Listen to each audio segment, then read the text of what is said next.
दोस्तों, वैसे इन्वेस्टर जिन्होंने शेयर मार्केट में अपना पैसा या तो डायरेक्टली लगाया है या इक्विटी म्यूचुअल फंड के थ्रू लगाया है, वैसे इन्वेस्टर्स के लिए पिछला साल एक एडवेंचर ट्रिप से कम नहीं था। दोस्तों, शेयर मार्केट ने काफी वॉलेटिलिटी देखी और ये 35,000 से शुरू होके 2018 में दोस्तों ये 2020 के मार्च में नीचे आकर 25,981 पे आ चुका था और फिर वहां से बढ़ते हुए दोस्तों 11 जून 2021 तक ये 52,475 तक पहुंच गया है। तो ये बिल्कुल ही एक रोलर कोस्टर राइड रहा है और अब दोस्तों ऐसे इन्वेस्टर जिन्होंने ये जोखिम लिया है उनका रिटर्न काफी अच्छा हो गया है, क्योंकि मार्केट काफी ऊपर आ चुका है। अगर आप इस लेवल पे, सबसे नीचे वाले लेवल पे अगर आप एंटर किए थे तो ये ऑलमोस्ट दुगने के बराबर पहुंच चुका है। अगर आप 35,000 पे भी थे तो ये भी ऑलमोस्ट दोस्तों 70%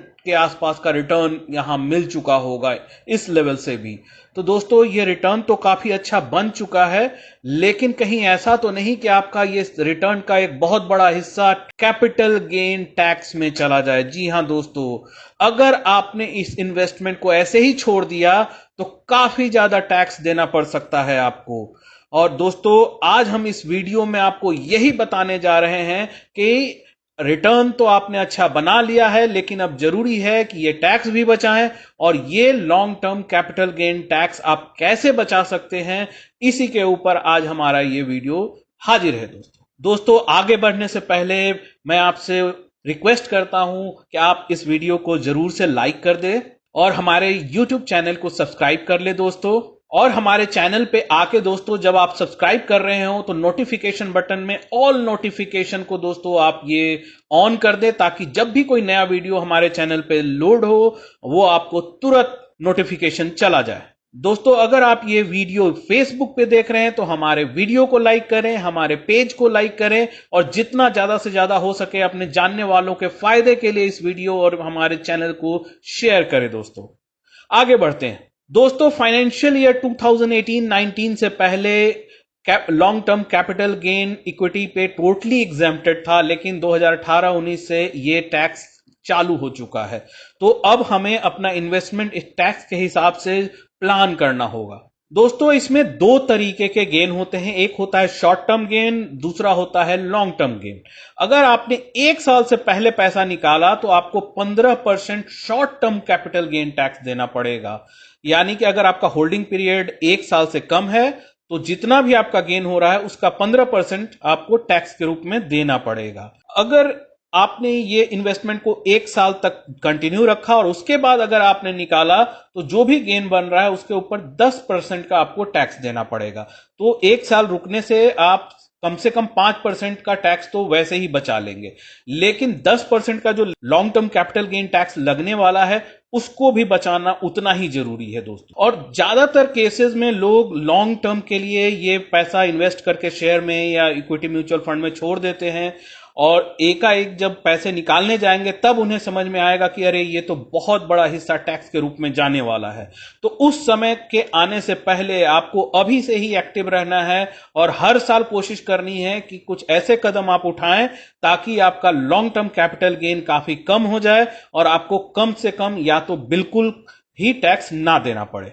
दोस्तों इसको हम एक सिनारियो प्लानिंग की तरफ समझेंगे कि क्या होता है अगर आप लॉन्ग टर्म तक इन्वेस्टमेंट को होल्ड करके रखते हैं और एक बार सिर्फ जाते हैं उसको रिडीम करने के लिए, परचेज सेल करने के लिए, तब आपका कैसा टैक्स बनता है। और दूसरा तरीका होगा जहां दोस्तों हर साल आप अपने शेयर्स या म्यूचुअल फंड इन्वेस्टमेंट को रिडीम और परचेज कर रहे हो, सेल और बाई कर रहे हो, ताकि जितना एक साल में आपको कैपिटल गेन टैक्स 1 लाख का अवेलेबल है उसको आप यूटिलाइज करें। तो उसको चर्निंग बोलते हैं दोस्तों। तो देखते हैं कैसे ये आपको हेल्प करता है।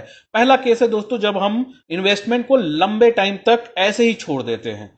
तो ऐसे ही छोड़ने में मान लिया हमने अप्रैल 2018 में 5 लाख रुपए शेयर मार्केट या म्यूचुअल फंड में इन्वेस्ट किया, इक्विटी म्यूचुअल फंड में दोस्तों, या जो हमारा होल्डिंग था 31 जनवरी 2018 को, वहां तक कोई टैक्स नहीं लगता था कैपिटल गेन, तो ये एग्जेम्प्टेड था। अगर हमारा उस समय का होल्डिंग का वैल्यू 5 लाख रुपए है और हम इसको अगले 6 साल तक कंटिन्यू करते हैं और नहीं बेचते हैं सिनारियो 1 के अंदर, कोई चर्निंग के लिए नहीं जाते हैं और चुपचाप एक बार बेचते हैं, तो देखते हैं दोस्तों क्या इसका इंप्लीकेशन होता है। आपने 30 जून 2024 को ये सारा शेयर बेच दिया और उसका वैल्यू जो आपको मिला 11 लाख रुपया मिला, यानी आपने जो लगाया था वो 5 लाख रुपए था और जो आपने बेच के मिला आपको वो 11 लाख रुपए, यानी कि 6 लाख रुपया आपका capital gain tax, long term capital gain tax, चूंकि ये होल्डिंग पीरियड 1 साल का ऊपर है तो 6 लाख रुपए आपका बन गया long term capital gain tax. अब इसमें 1 लाख तक का गेन पे कोई टैक्स नहीं लगता, तो 1 लाख इसमें से घटा दें तो भी 5 लाख रुपए आपके 1 लाख से ऊपर का गेन है, तो इस 5 लाख पे आपको कैपिटल गेन टैक्स देना पड़ेगा 10% के हिसाब से दोस्तों, तो आपको 50,000 रुपया आपका चला जाएगा टैक्स में। तो दोस्तों आपका एक हार्ड अर्न मनी लगभग 5 लाख रुपया आपने लगाया था, उसका 10% चला जा रहा है आपका कैपिटल गेन टैक्स के रूप में। अब देखते हैं दोस्तों इसको बचाया कैसे जा सकता है। बहुत ही आसान तरीका है दोस्तों, कोई बहुत बड़ा इसमें रॉकेट साइंस नहीं है जिसको आप आसानी से कर सकते हैं।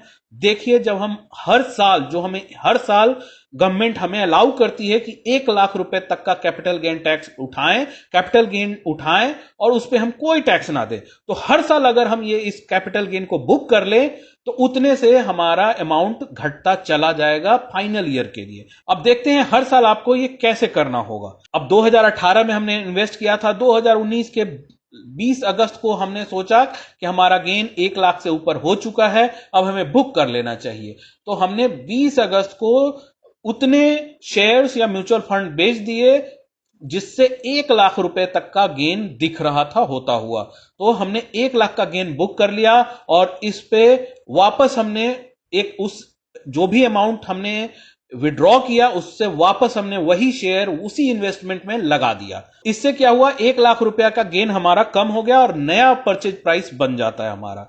सेम चीज हर साल हम रिपीट करते हैं दोस्तों। 2020 में भी हम 1 लाख रुपए का ऐसा रिडीम्पशन करते हैं, लेट से 3 लाख रुपए का रिडीम किया जिसमें 1 लाख हमारा कैपिटल गेन है, तो वापस 3 लाख रुपए हमने लगा दिए उसी दिन या 1-2 दिन के अंदर उसी इन्वेस्टमेंट के ऊपर। तो ये हमारा 2021 में भी सेम काम करते हैं, 2022 में भी सेम काम करते हैं। हर साल 1 लाख रुपए के गेन को आप यूज कर लेते हैं।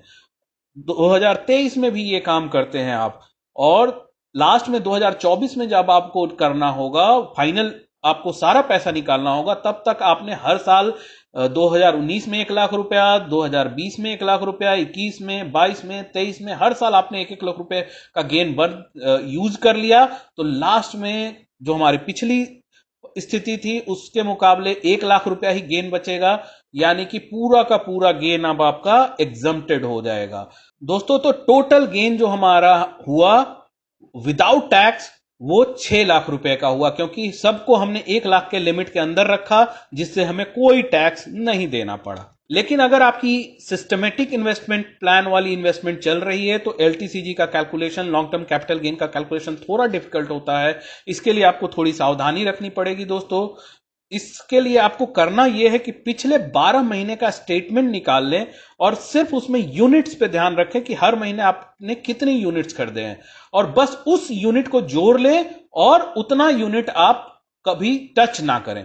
जैसे देखो दोस्तों, 5 जुलाई 2020 को 25 यूनिट अलॉट हुए, अगस्त में भी 24 हुए, सितंबर में 20 हुए, ऐसे करके पूरे 12 महीने में 316 यूनिट अलॉट हुए हैं पिछले 12 महीने में। और टोटल यूनिट अगर हमारे पास 1500 यूनिट है तो हमें इसमें से 316 यूनिट घटाना है, और अगर हम बेचना चाहेंगे कैपिटल गेन को यूज करने के लिए तो हमें मात्र 1184 यूनिट्स ही बेचने हैं, लास्ट 12 महीने के लिए नहीं बेचना, क्योंकि ये शॉर्ट टर्म कैपिटल गेन हो जाएगा। तो हम 1184 यूनिट तक बेच सकते हैं जितनी में हमारा 1 लाख वाला लिमिट यूज हो जाए। दोस्तों एक और तरीका होता है लॉन्ग टर्म कैपिटल लॉस के साथ आप लॉन्ग टर्म कैपिटल गेन को सेट ऑफ कर सकते हैं, यानी कि अगर आपको पहले से लॉस हो रखा है तो आप गेन के अगेंस्ट इसको जितना भी लॉस हुआ है, जितना गेन हुआ है उसको सेट ऑफ कर सकते हैं। लेकिन अगर आपका शॉर्ट टर्म लॉस है तो उसको आप लॉन्ग टर्म गेन या शॉर्ट टर्म गेन दोनों के अगेंस्ट सेट ऑफ कर सकते हैं। लेकिन लॉन्ग टर्म गेन जो होता है सिर्फ लॉन्ग टर्म लॉस के अगेंस्ट ही सेट ऑफ होता है, इस चीज का दोस्तों ख्याल रखेंगे। लेकिन कई लोगों के साथ ऐसा भी हो सकता है, अगर आपके पास इन्वेस्टमेंट का पीरियड 10 साल का है और 10 लाख तक का गेन आपका हो रहा है, तो हर साल 1-1 लाख रुपया यूज करके आप, और आपको हो सकता है बहुत कम कैपिटल गेन टैक्स देना पड़े। लेकिन अगर ये गेन का अमाउंट बहुत बड़ा है, लेट से 15 लाख, 20 लाख या उससे भी ज्यादा है, तो आप उतने साल, एक एक साल लॉन्ग टर्म कैपिटल गेन को यूज करने के लिए आप इंतजार नहीं कर पाएंगे। वैसे केसेस में भी आपके पास एक ऑप्शन है जिससे आप ये टैक्स बचा सकते हैं।